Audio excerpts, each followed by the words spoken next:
This is Time and Other Thieves, reflections and conversations on the nature of existence. This episode originally aired in radio format on March 3rd, 2022.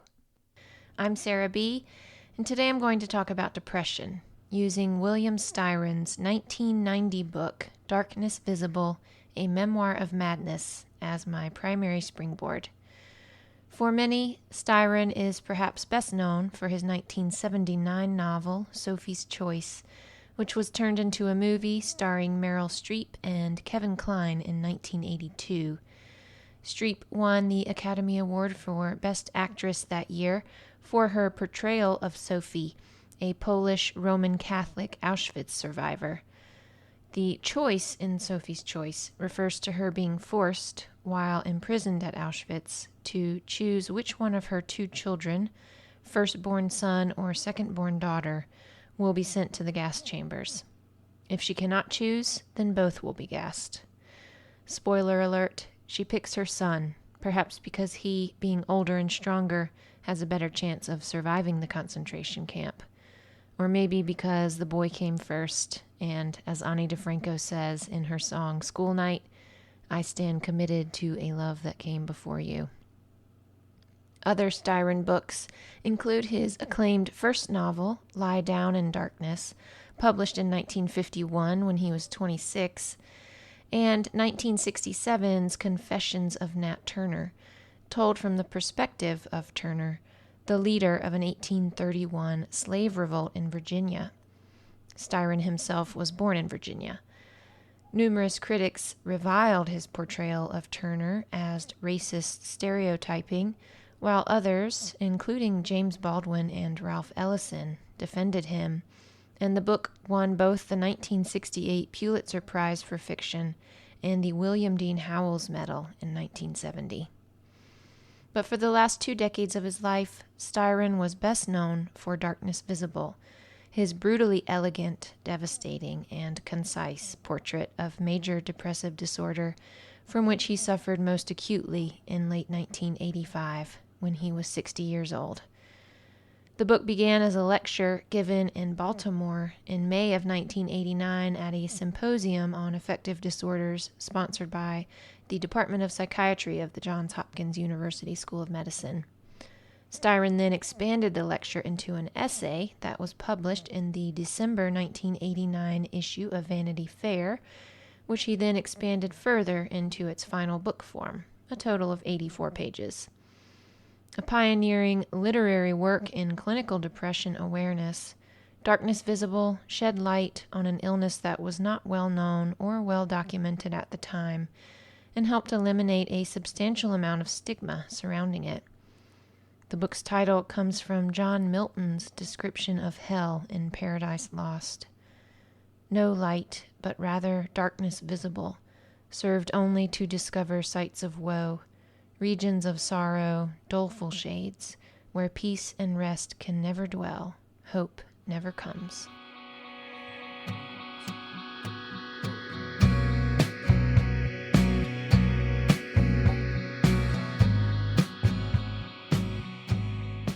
Styron begins his memoir in October of 1985 in Paris, where he has flown to accept the Prix Mondial Chino del Duca, an annual international award of 200,000 euros, about $224,000, that is still given today to writers, artists, and scientists whose work, quote, reflects themes or principles of a certain humanism. The first recipient of the Chino del Duca World Prize in 1969 was Austrian zoologist and ornithologist Konrad Lorenz.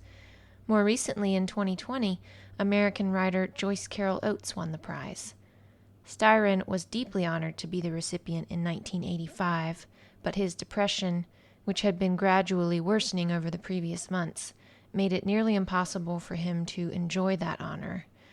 One of the more heartbreaking moments of the book is when he must say, in French, I am sick, a psychiatric disorder, as part of his disoriented and shame-filled apology for having to forego the traditional post-prize ceremony lunch, much to the dismayed chagrin of his admiring hosts and benefactors. One aspect of depression that Styron revisits multiple times in Darkness Visible is its indescribability.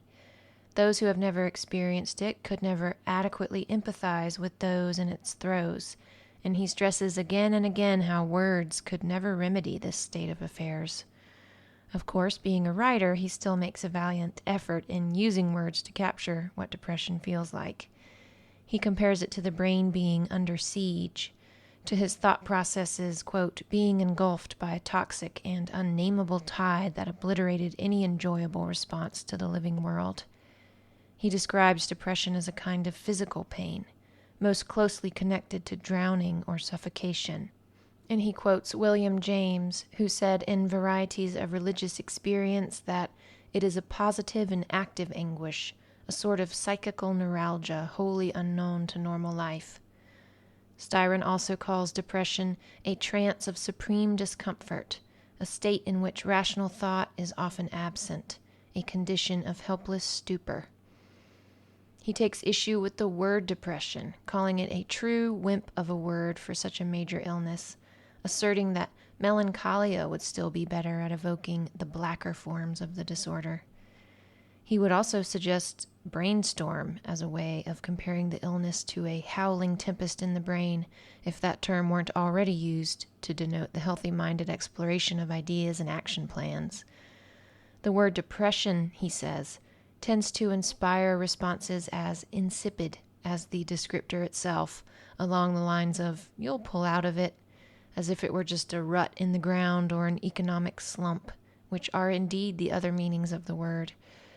Styron would probably agree that there should be no other meanings of a word used to describe such a terrible phenomenon.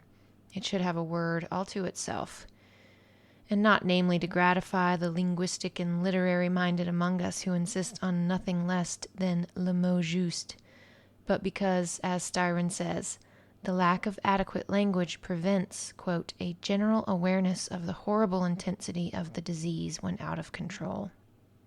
Words are so important. Will Oldham's pretty good with them. I think Styron would approve of how he describes depression, or at least I assume that's what he's describing.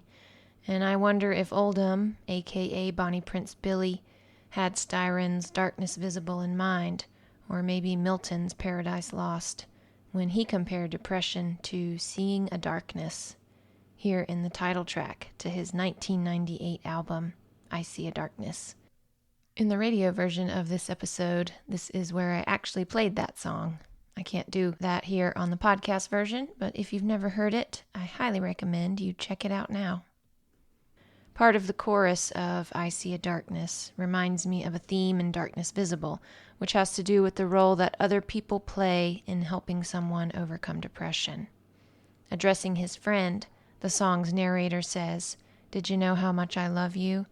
Here's a hope that somehow you can save me from this darkness." But how are the loved ones of people afflicted with depression supposed to save those people? Styron exhorts loved ones to tell their suffering friend, spouse, or family member in no uncertain terms that the illness will run its course. They must convince the anguished one that he will pull through in the same way that he would pull through a common cold or stomach virus. Styron says, it has been shown over and over again that if the encouragement is dogged enough and the support equally committed and passionate, the endangered one can nearly always be saved. It may require on the part of friends, lovers, family, admirers, an almost religious devotion to persuade the sufferers of life's worth. I take equal parts comfort and discomfort in Styron's conviction that one can be persuaded of life's worth. If I'm ever in the position to do such persuading, I hope I can be as dogged and devoted as he says one must be. But if, God forbid, my hypothetical loved one's battle with depression ends in suicide, and here's where the discomfort comes in, could I not then be to blame on some level for perhaps not trying hard enough to convince them that their illness would have passed and that life would feel worth living again? Part of me thinks it's way too much pressure to put on the healthy loved ones of those with depression. Another part thinks maybe we should be that responsible for the people we love. And of course, all we can do is our best. And of course, we shouldn't lose our own minds in the process. And people always think they should have done more for suicide victims while they were still alive. In some cases, that might be true, and I can't imagine the weight of that guilt. In other cases, though, people did do their best to save the person, and depression's best was simply better. Styron was actually inspired to write the Vanity Fair article that evolved into Darkness Visible by the outpouring of responses that a previous New York Times op-ed piece of his had received, which was about the apparent suicide of the Italian writer Primo Levi, who'd survived the Nazi death camps but at 67 succumbed to depression, which was no doubt related to having lived in the death camps. Styron was enraged by the public's unsympathetic response to Levy's death, and in Darkness Visible, he makes his own sympathy clear. He recalls Albert Camus' The Myth of Sisyphus, wherein Camus writes, "There is but one truly serious philosophical problem, and that is suicide. Judging whether life is or is not worth living amounts to answering the fundamental question of philosophy." Styron says he was puzzled when first reading this, quote, unable to deal with the premise that anyone should come close to wishing to kill himself in the first place. That was before Styron experienced extreme depression and had the realization himself in Paris in 1985 that if his own depression-caused pain did not ease up soon, he would be forced to judge that life was not worth living and thereby answer, for myself at least, the fundamental question of philosophy. He references a few other suicide deaths in Darkness Visible, including, in 1989, that of American political and social activist Abby Hoffman, whom Styron had known personally. Apparently there was a lot of public denial that Hoffman's death was a suicide, despite the fact that Hoffman had washed down with liquor 150 phenobarbital tablets. Styron felt that people's refusal to accept the fact of suicide projected onto it, quote, a delinquency that somehow lessened the man and his character. He acknowledged that not everyone who suffers from major depression ends up committing suicide, but, quote, to the tragic legion who are compelled to destroy themselves, there should be no more reproof attached than to the victims of terminal cancer. Anyone who harshly judges some such tragic figure simply cannot fathom the depths of their pain. At the time of Styron's writing Darkness Visible, Prozac had just been introduced, and many of the suffering souls he mentions did not live to experience its potentially relieving effects.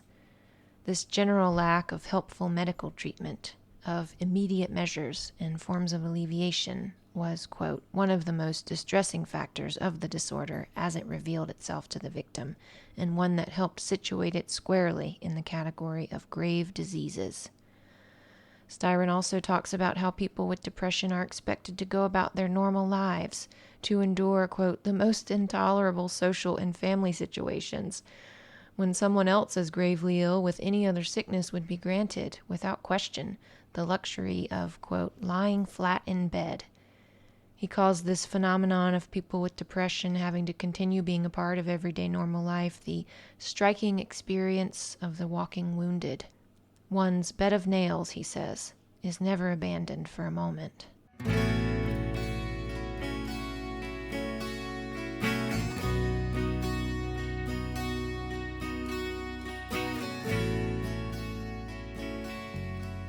In writing about his own suicidality, Styron references an apparently common phenomenon experienced by people in deep depression, the feeling of having a second self who's watching them.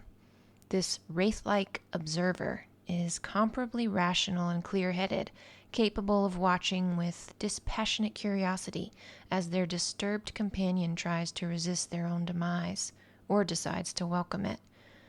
Styron did not have a specific suicide plan, but he still felt like he was being irresistibly drawn to that action, and knew that his method would reveal itself soon.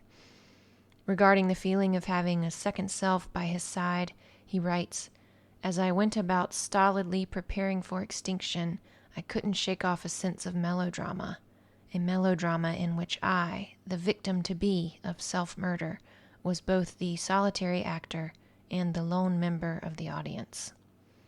It's almost an out-of-body experience he's describing, except he can still feel the pain of being in his body. But the fact that he knows the wraith-like observer does not share his pain or dementia suggests that he can somehow access that observer's state of mind, which is very interesting. It seems to me an example of how consciousness does not exist in the brain. The other primary example being people who've had near-death experiences. I once heard the story of a woman who'd been shot 4 times in the head and was therefore wholly unconscious for her subsequent emergency brain surgery. After regaining consciousness post-op, she reported watching the surgery from up on the ceiling. She accurately described her doctor's brightly colored surgical cap, the music that was playing, and other details she could not have known if consciousness existed in the brain. Similar stories have been echoed by other people who've technically been dead and then brought back to life. Maybe the wraith-like observer Styron and others have reported is a different level of consciousness people are able to access when close to death, in this case death by suicide, as opposed to being actually dead. It's also interesting to note that in his short story, A Tidewater Morning, which he wrote soon after being released from Yale New Haven Hospital in early 1986, Styron uses out-of-body language to describe the death of his mother. He was 13 when she died. He wrote, "We each devise our means of escape from the intolerable. I let myself be elevated slowly up and up through the room's hot, dense shadows, and there I was able to gaze down impassively on the grieving father and the boy pinioned in his arms." Studies suggest that such dissociative reactions to trauma, as opposed to one being able to physically fight or flee a given threat, are most likely to later result in mental health issues, including PTSD and depression. Maybe the people who have that feeling of a second self watching them while majorly depressed have been that separate self in the past, when the root cause of their depression was still happening in real time.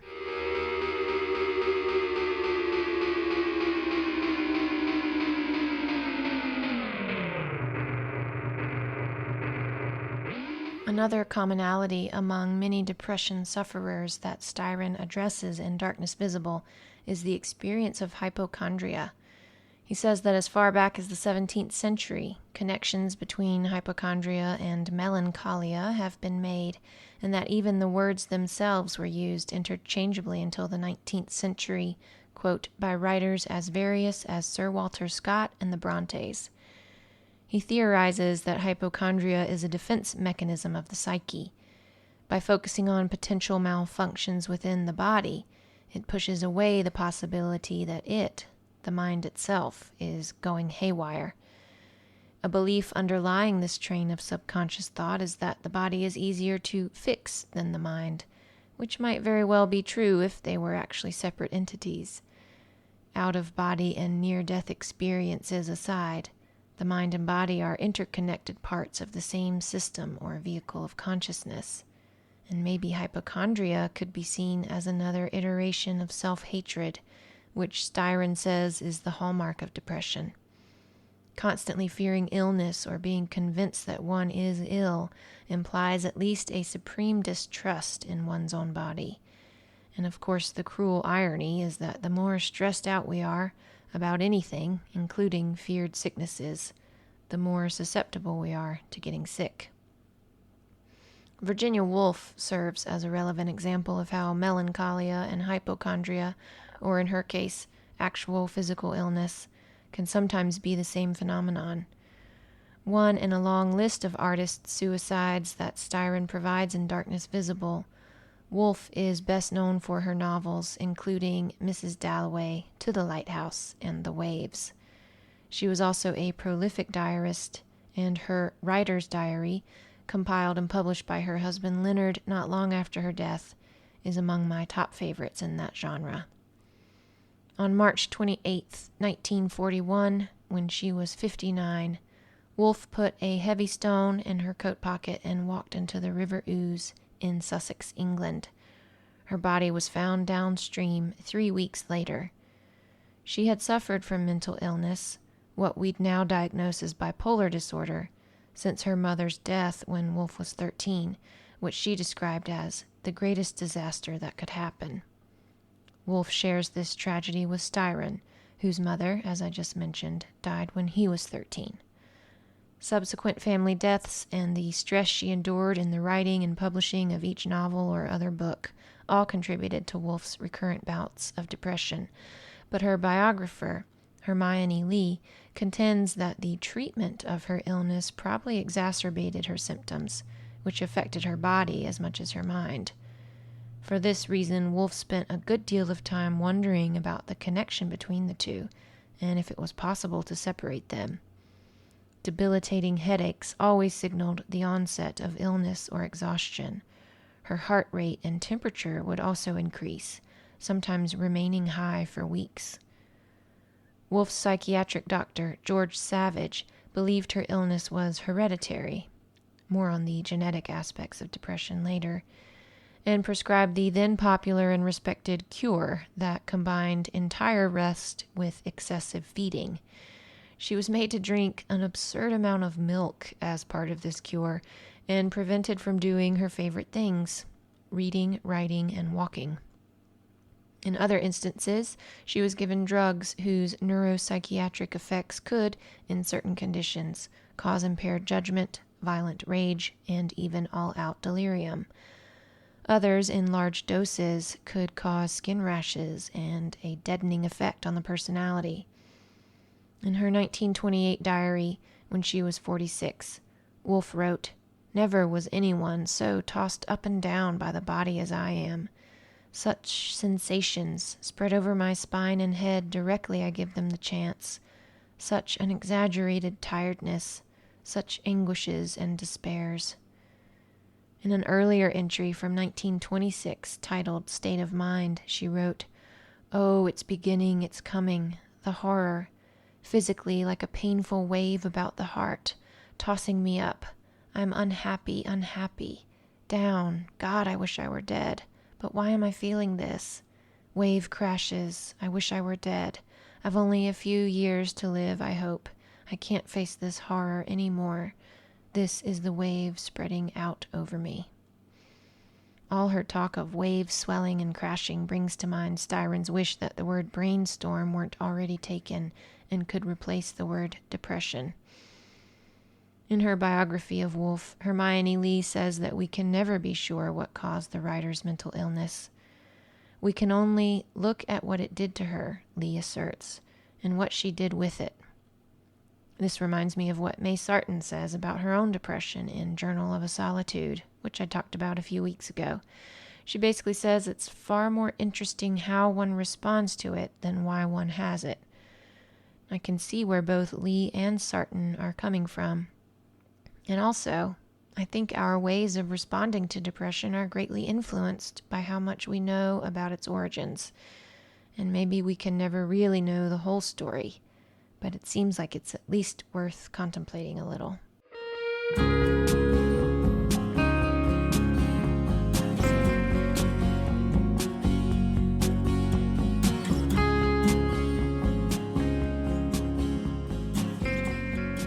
Writing 32 years ago, Styron asserts what was then accepted as truth, but was nonetheless just a theory, that depression is, quote, chemically induced amid the neurotransmitters of the brain, probably the result of systemic stress, which for unknown reasons causes a depletion of the chemicals norepinephrine and serotonin and the increase of a hormone, cortisol.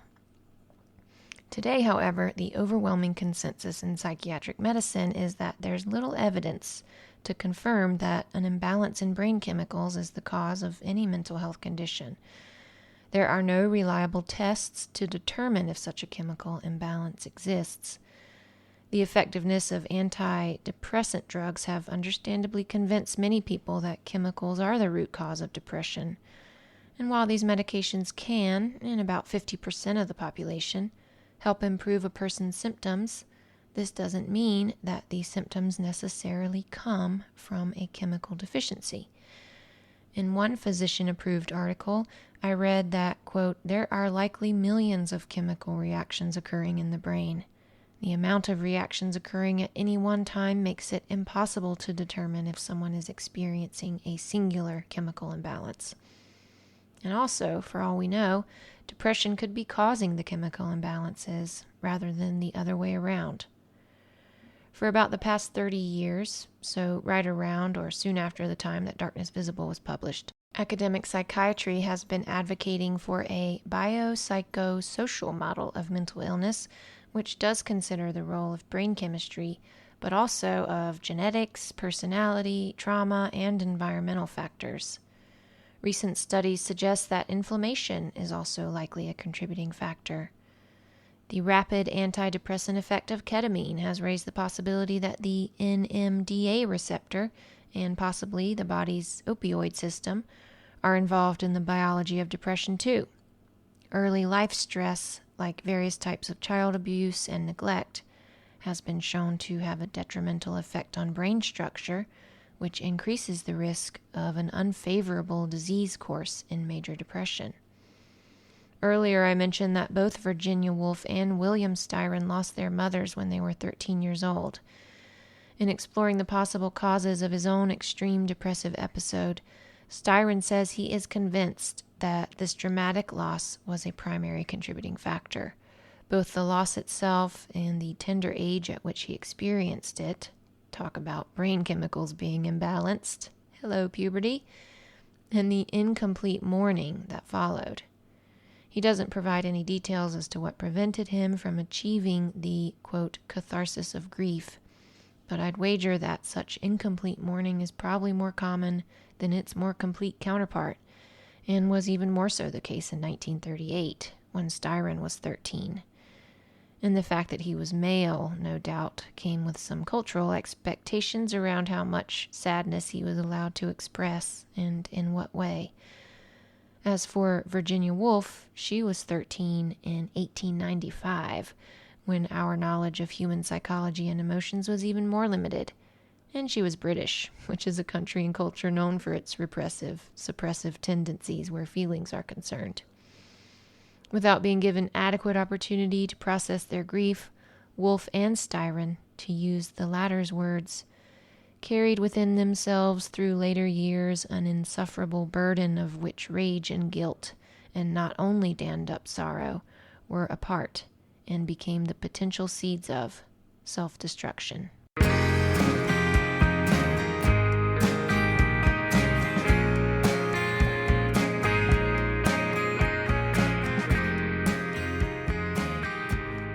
In his highly acclaimed 2015 book, The Wild Edge of Sorrow, noted psychotherapist Francis Weller talks a lot about the role that grief plays in depression.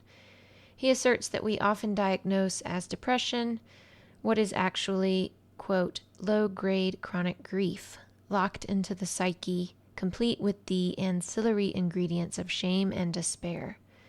He delineates what he calls the 5 gates of grief, with the first gate referring to the sorrow we experience upon losing a loved one. But the remaining 4 gates encompass different types of loss, which often occur outside of our awareness, as we have been conditioned not to notice them or pay them much mind. The second gate is what Weller calls the places that have not known love. If you listen to my episode on internal family systems therapy, you might recall the notion that all of us have exiled parts within us, subpersonalities largely made of emotions that we have for various reasons, and usually without knowing it, banished to the darkest corners of our psyches. When they do emerge, they are never greeted with kindness or compassion. Weller says that, quote, these neglected pieces of soul live in utter despair. Styron describes depression as the despair beyond despair. Weller asserts that we experience it as loss, whatever we perceive as defective about ourselves. He talks about developmental trauma, which he prefers to call slow trauma, often being the cause of such loss. This is a trauma that occurs when something important, like consistent nurturing, is absent in our lives, rather than from something dramatic happening to us. Of course, some people experience the drama and the absence. They say it takes a village to raise a child, but we, at least we here in the U.S., have lost that village.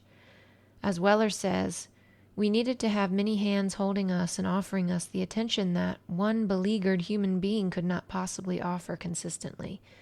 It is our deep grief that the village didn't appear. With this idea in mind, it makes sense that many people, Styron included, require hospitalization in order to conquer depression. In that setting, they finally get their village, whose sole job it is to help them get better. I'd say another place that has not known love, for many if not most people, is our own bodies. We tend to relate to our bodies as machines, used to accomplish tasks and needful of fuel. We are not taught to relate to our bodies with reverence, to connect to ourselves on a sensation level. Even when we exercise, many of us are simply making our bodies do certain movements so that our bodies can be in better shape. Exercise is a means to an end, another chore we must check off the list so we can feel like we're being good. A couple weeks before drowning herself in the River Ouse, Virginia Woolf told a friend that she had never had any enjoyment of her body. What a tragedy, and no wonder she was sick. The third gate of grief that Weller delineates is the sorrows of the world, and it's pretty self-explanatory. So much suffering happens everywhere, every day, that we are largely powerless to stop, let alone slightly ameliorate. War, I'm writing this on day 4 of Russia's invasion of Ukraine. Homelessness, habit destruction, species extinction, human trafficking, starving children, the list goes on. Weller references the alchemical observation that, quote, the greater part of the soul lies outside the body.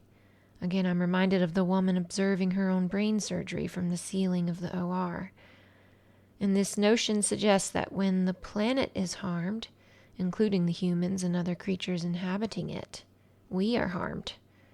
We might not be consciously aware of it, but Weller posits that we feel the pain of polluted rivers, of clear-cut forests, and the like. He suggests that the anima mundi, or soul of the world, weeps through us. Our culture-wide loss of connection to nature is another facet of the third gate of grief.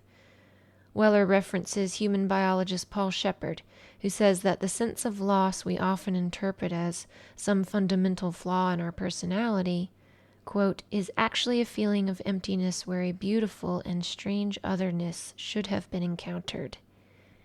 It's just such encounters that the natural world offers us, but we too rarely take advantage of those offerings.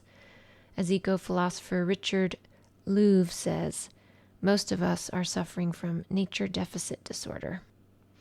The fourth gate of grief strikes me as having a lot of overlap with the second. It's called What We Expected and Did Not Receive, and it includes the aforementioned village we never got, as well as feeling like we belong to a place, to a family, a group of friends, a tribe, and a sense of purpose in life. Weller says that all humans on some level know in their bones that they have something invaluable to offer, something that no one else can offer. But in order for our unique gift to emerge, we have to, quote, be ourselves fully. Gifts are a consequence of authenticity. But we are not given the time, space, respect, trust, and love required to fully be ourselves. Weller describes our state as one of spiritual unemployment. We want to feel needed in the world and by the world, and for the most part we don't, inasmuch as what we find ourselves offering is not at all spiritually fulfilling. It's something anyone else could offer. The opposite of what Edward S.B. Brown means when he says, no one can take your place. And so we feel a persistent grief. Evoking more elements of internal family systems therapy, Weller quotes one of his favorite contemporary writers, Michael Ventura, who says that life is a question of which parts of ourselves are dominant. I think most people, Ventura writes, walk around possessed by the dullest parts of themselves. This, the worst state of possession, is called normal. From this viewpoint, it's no wonder we get depressed. It's actually a wonder, a testament to the human spirit, to the life drive, to eros, that more people aren't full-on suicidal. Finally, the fifth gate of grief is called ancestral grief. I'd say this overlaps with what we call the genetic roots of depression. Researchers and other experts seem to agree that there is a genetic component to the disorder. There is not, however, a gene for the disorder. So what then do we mean by genetic? Maybe it's essentially what Weller says. This is the grief we carry in our bodies from sorrows experienced by our ancestors. And also it just makes sense that if a child's parent or caretaker suffers from mental illness, as was the case with Styron's father, and I gather with Woolf's too, then that child is more likely to have similar struggles, not because of any gene, but because a child's brain is affected by the brains of its parents, mostly by way of how that child observes its parents behaving, and the instinctive nervous system response they have to that behavior. If a parent behaves in ways that cause the child stress, for instance, the aforementioned hormone cortisol will flood the nervous system. If this happens repeatedly enough, the system suffers. To quote Styron, with all of this upheaval in the brain tissues, the alternate drenching and deprivation, it is no wonder that the mind begins to feel aggrieved, stricken, and the muddied thought processes register the distress of the organ in convulsion. Studies in parent-child attachment patterns have shown that if a parent was securely attached to their parent, chances are their child will be securely attached to them. The correlation remains if the parent had an avoidant, anxious, or disorganized attachment to their parent.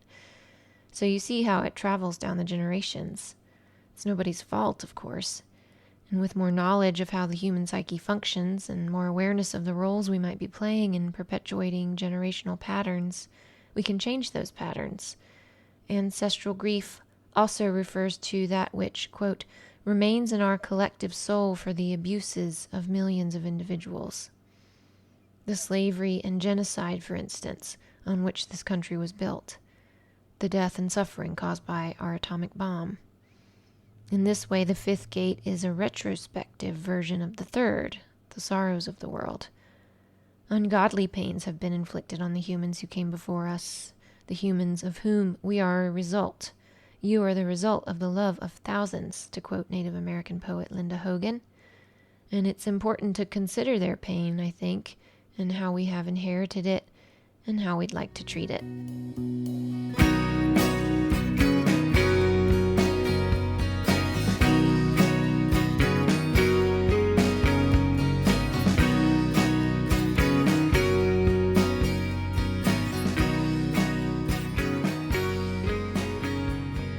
Speaking of treatment, in Darkness Visible, Styron provides another aspect of his depression story that is similar to Virginia Woolf's.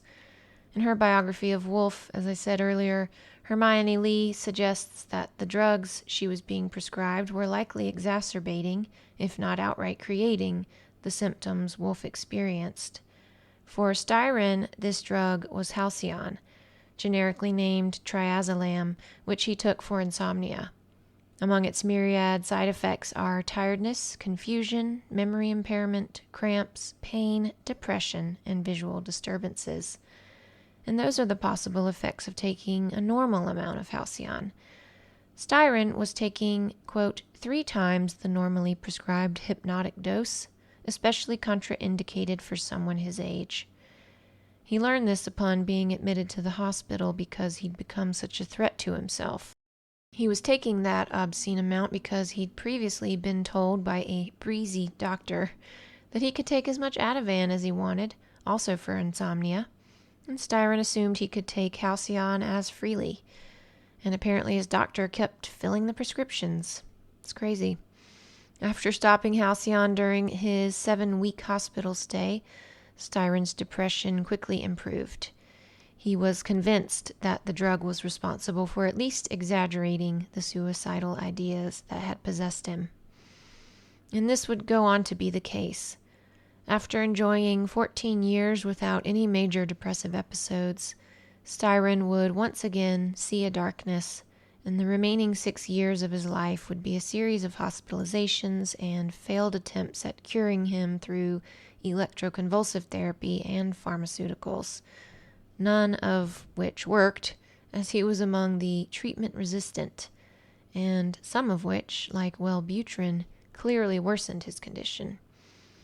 Perhaps because his condition was not inherently chemical, but going way back to the traumas of his childhood. One more contributor to Styron's 1985 depressive episode bears mentioning: alcohol.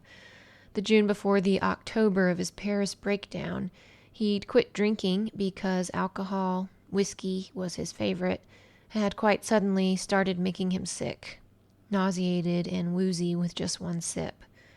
What Styron had long abused and also come to see a friend, quote, the great ally which for so long had kept my demons at bay, abandoned him. In its absence, Styron experienced malaise, restlessness, and sudden fits of anxiety, all feelings the alcohol, he now deduced, had been protecting him from. Though a depressant, alcohol had never had a depressive effect on him, but had rather served as more of a tranquilizer, keeping him calm. This suggests that anxiety is a factor in depression, maybe specifically, for some, a precursor to it, which makes sense given how trauma, unprocessed trauma especially, is often a precursor too. Which reminds me of another reason for Virginia Woolf's mental illness worsening: World War II. Lee writes, from the start of the war she had been strained, apprehensive, depressed, and on edge. Woolf lived through the Blitz. 2 of her homes in London were bombed. People in Ukraine are enduring a similar trauma as I write this. The world continues to behave in ways we wish it wouldn't. If we don't have a firm sense of what we're really made of as individuals, which is to say that we are not separate from the misbehaving world, then the world will drive us to despair, if not the despair beyond despair. I'm Sarah B. I hope you've enjoyed my discussion of William Styron's 1990 book, Darkness Visible, A Memoir of Madness. Styron ends the book on a hopeful note. Quote, depression is not the soul's annihilation. Men and women who have recovered from the disease, and they are countless, bear witness to what is probably its only saving grace. It is conquerable. But Styron himself had a hard time believing that. According to his son Thomas, when Styron's depression returned in the year 2000, he wanted the pain to end immediately and opted for aggressive treatments that made him feel worse. He died of pneumonia in November of 2006 at the age of 81. Thank you so much for listening to Time and Other Thieves. Please check out the next episode when I'll be retroactively celebrating my 40th birthday via a discussion of the book The Grace in Aging by Kathleen Dowling Singh. Until then, take good care of yourself and others.